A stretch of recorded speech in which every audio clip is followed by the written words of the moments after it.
so many people spend so much time looking back on their lives, and some never get away from it. Some kind of stay blaming their parents for everything that went wrong, or, maybe their dad was too hard on them, or their mom was too judgy in what they wore, how they looked. And then they grow up and then they replicate it all over again with their own families or their own kids. And their level of success has been created by some of these challenges that they were experiencing. You've done a lot of work in this area, and I find it so fascinating. What part of this conversation is most interesting and what do you find coming up all the time? Like, I feel like this has to come up on a regular basis where you're coaching.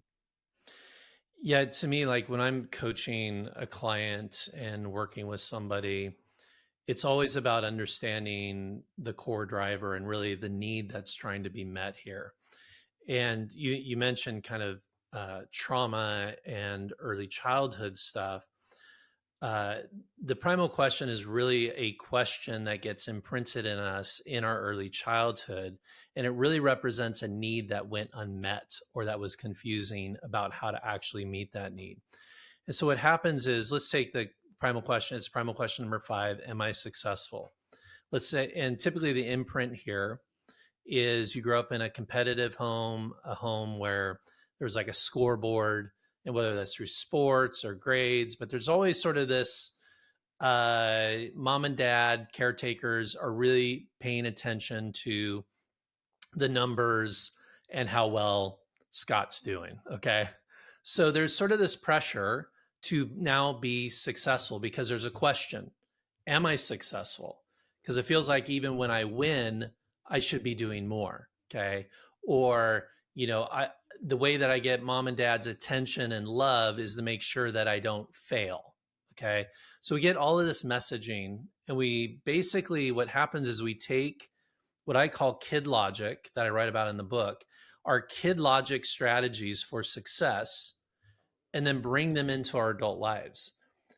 And what happens is the question, am I successful, gets imprinted in your early childhood, but then now as an adult, you are continuing to ask that question, am I successful? And when you get a yes to that question, life is good. Scott's good. We're feeling great. We're feeling like this is what we were created to do. But when Scott gets a no or a maybe to that primal question of am I successful, Scott goes into a scramble. And the scramble is all the coping mechanisms and dysfunctional ways and that those kid logic strategies that we use to try to force the answer back to a yes. So it's all the different ways you have figured out how to be successful and force it back to a yes so that life can be good. But the problem here, Scott, with all of us is, number one, this question is so profound. It is the thing underneath thing that drives everything. It is so important, this primal question, that your relationships are defined by it, your work is defined by it, your identity is defined by it, your parenting is defined by it. And so if we don't understand that driver or that question and how it's influencing our lives, we're living at a massive disadvantage. And so when I'm working with clients, it's helping them understand what is the question that is driving your life and moving it from a question to what I call a statement. And it's called the primal truth, where we take our question, am I successful? And that's question 5. There's 6 others. Am I successful becomes I am Yeah. successful. And what a different energy, you talk about energy, what a different energy that brings to our day and to our relationships when we're no longer asking the question, am I successful? And we're living in the truth, I am successful. We're no longer using kids' strategies to try to force the answer to a yes. And we just realize like, we already have a yes.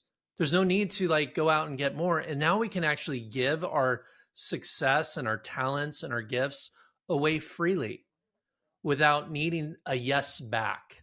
I don't need you, Scott, to tell me I'm successful because I already feel successful. I already know I'm successful. I have enough data proving I'm successful. So this just allows our relationship to be very different. I don't need anything from you. I don't need your validation. I don't need your scorekeeping. I don't need to compare myself to you.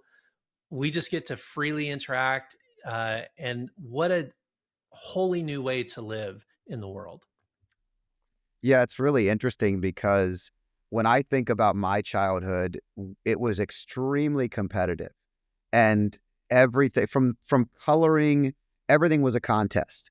And Yes. my dad is a results oriented individual, and so it's Mhm. all comes from a good spot. For the very Yes. things that we became, I would not be who I am today. I would not be where I'm at today. I would not feel potentially as successful as I do today had I not been built in this manner. But I also learned to shift from am I to I am.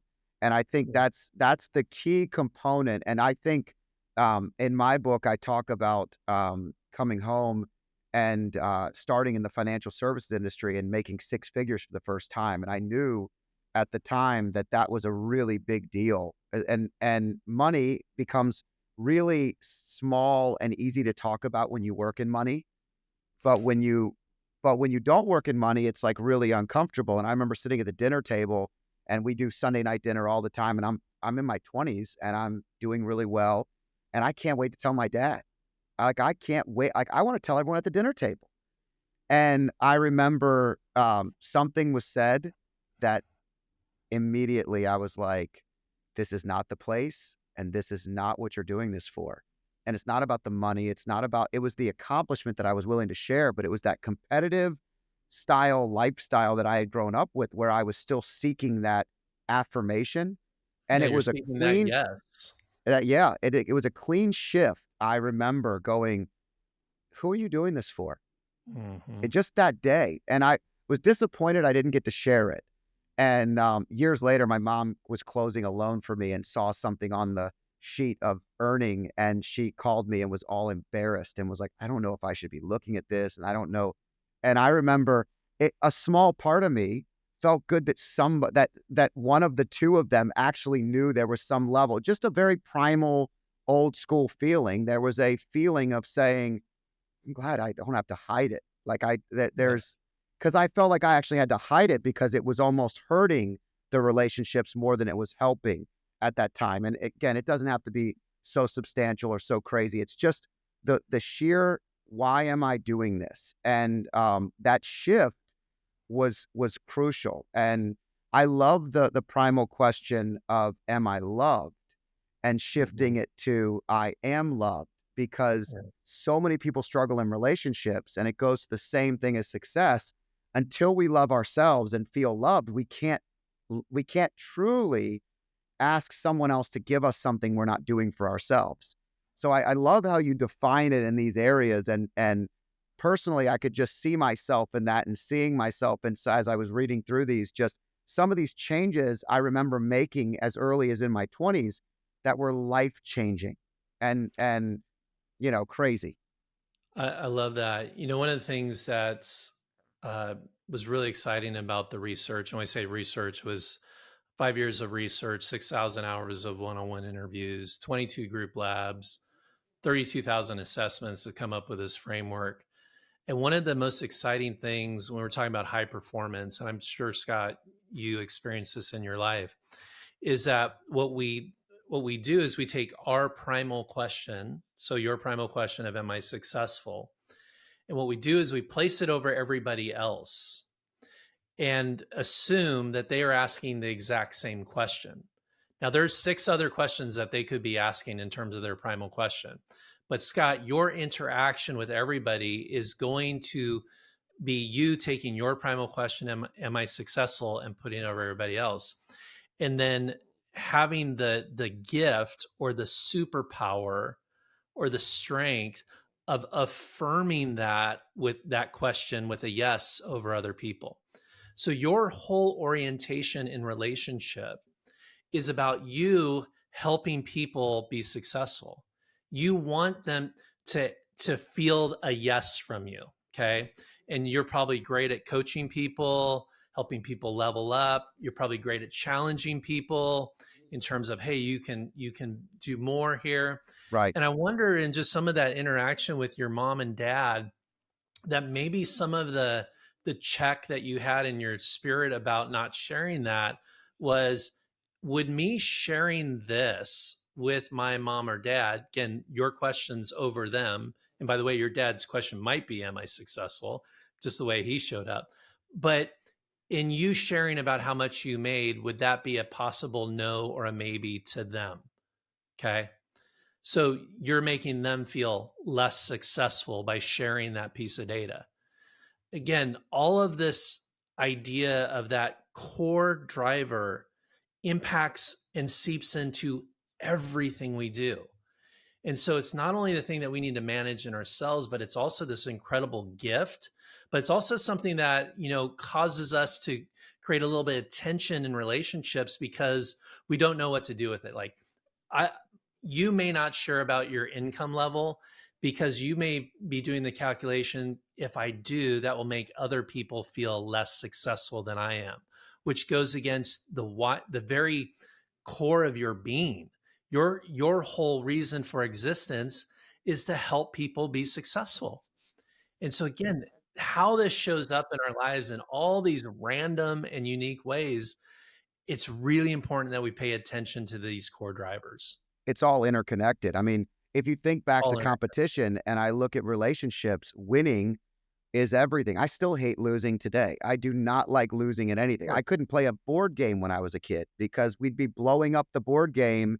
If it wasn't going, if I couldn't control the result, it was very difficult. And so winning in a relationship, think of having a normal everyday disagreement and somebody that thinks Mhm. so far in the future, so visionary, that feels like losing, and losing can be 10x if you keep losing. And so you have to make an adjustment or a change. And so just, to your point, just being more comfortable living in the present, like just actually accepting things for how they are. There's so many changes that happen throughout life. And you're right. When you talk about income in that moment, I felt like it was going to hurt somebody. And I actually felt like it was an ego thing and I was embarrassed. And I Mm. remember feeling like that was the first time I'd been working so hard for it that I wanted to share, but it had nothing to do with hurting or the number. It was more just achieving a goal, putting your Well, mind to it and achieving a goal, if that makes sense. yeah, it does. I mean, it basically what you were wanting was your mom and dad to say yes to your primal question of, am I successful? Mom and dad, let me share how much money I made. And I know if I share that with you, I should get a yes.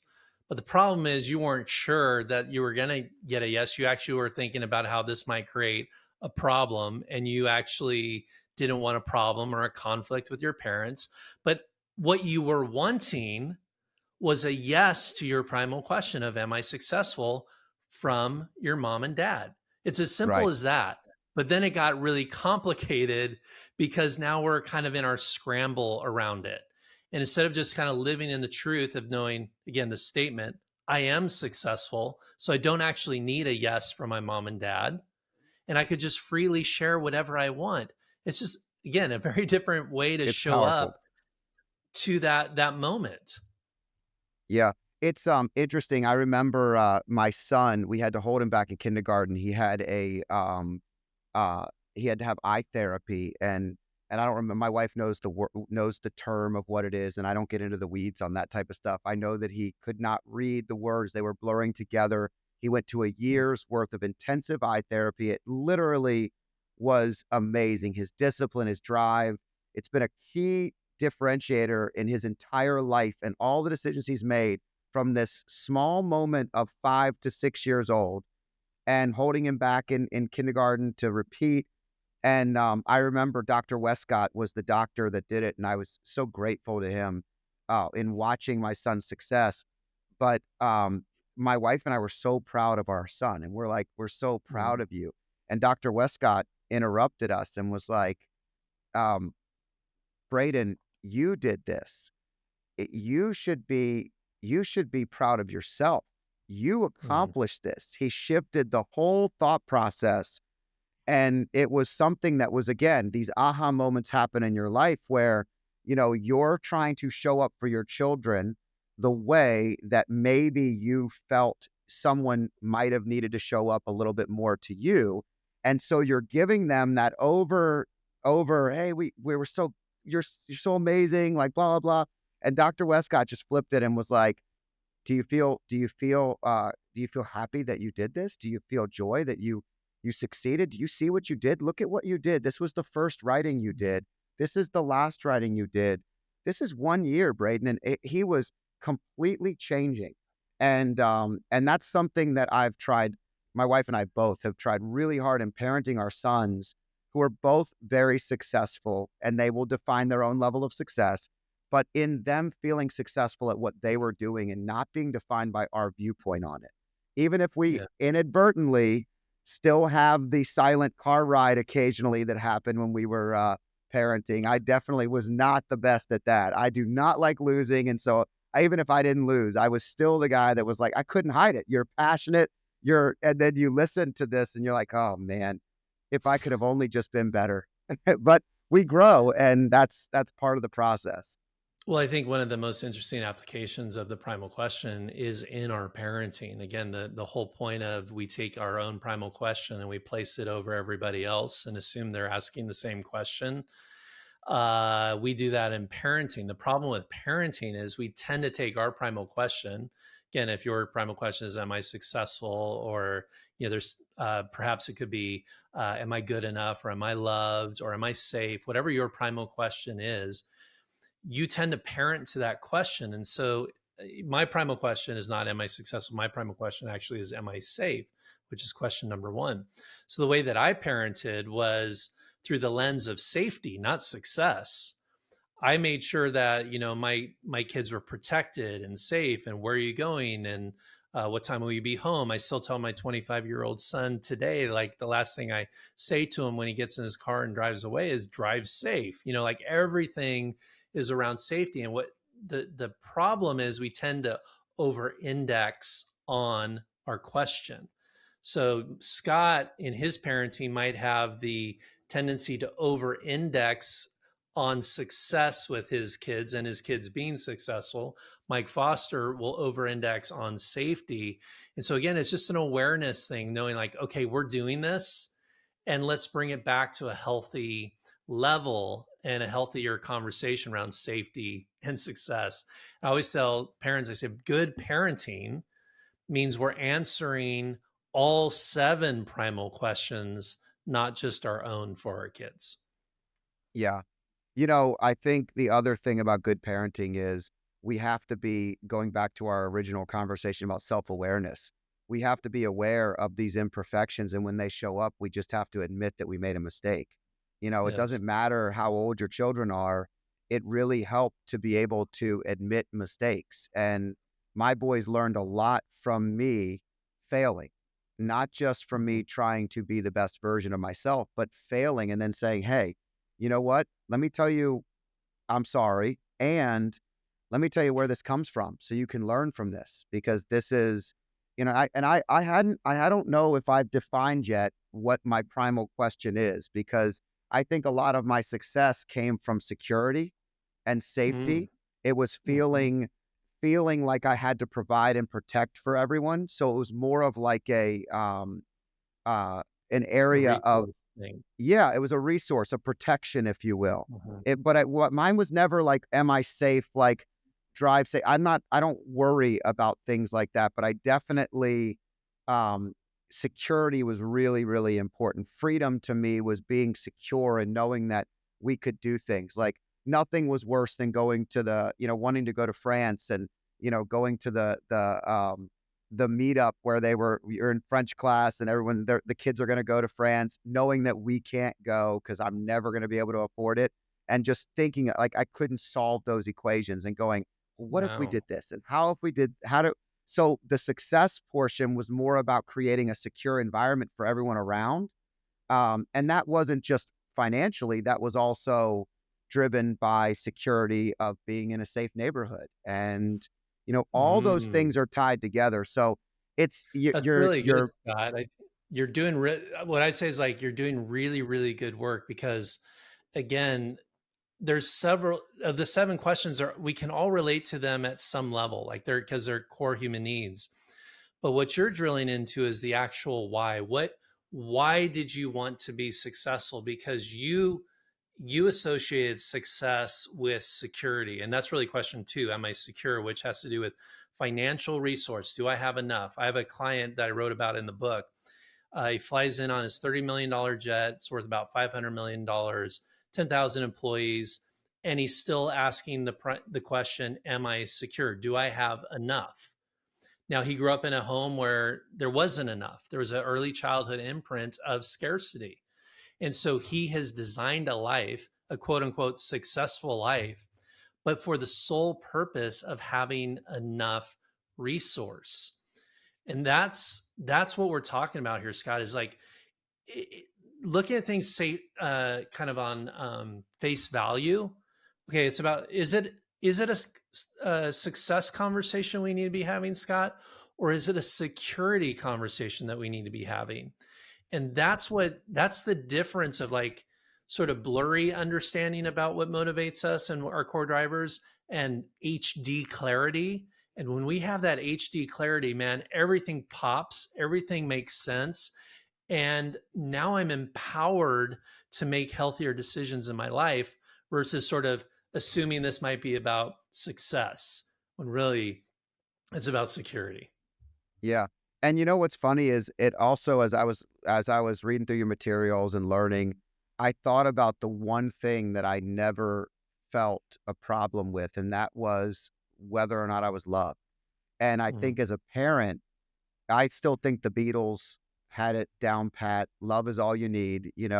If you get down to one thing, you can fail at a lot of things, but if you feel loved, you can be confident, you can be empowered, you can find Mhm. ways to develop and grow. You can feel connection with people to learn from each other. If you like clips like this, I have a similar clip here. And if you want to watch the full video, click here.